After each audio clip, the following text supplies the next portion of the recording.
Kumusta sa lahat, mga kaibigan? Ang pahayag ni Tagba Buyet Usten na hindi nababagay sa akin ang aesthetics. Sinabi ni Tuba Buyet Usten na nainis siya sa mga aesthetic na tanong sa kanya. Sinabi ng sikat na aktres na hindi siya nagkaroon ng plastic surgery. Kung nagawa ko man ito, wala akong nakikitang dahilan para itago ito, ngunit sa totoo lang, hindi ako interesado.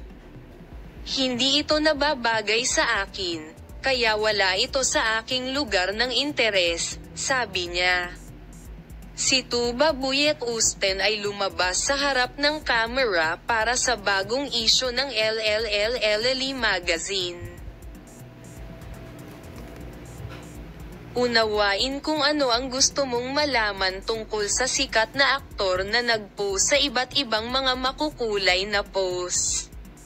Sa pagsasabi na siya ay nasa isang tahimik na panahon ng kanyang buhay, sinabi ni Tagba Buyet Usten, masasabi rin natin na ito ay isang panahon kung saan lumikha ako ng iba't ibang mga landas para sa aking sarili at sinundan ang aking mga pangarap.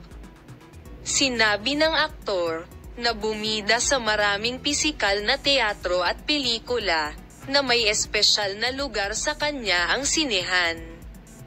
Laging ibang-iba ang lugar ng sinehan, wala akong pinagkaiba sa mga larangan ng pag-arte. Para sa akin iisa sila, pero syempre ang sinehan ay parang nag-iiwan ng tala sa kasaysayan.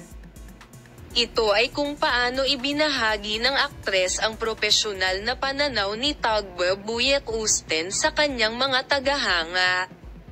Ipinaliwanag niya na hindi niya ginawa ito dahil hindi niya ito idinikit sa kanyang sarili. At kahit na gawin niya ito, hindi niya ito itatago.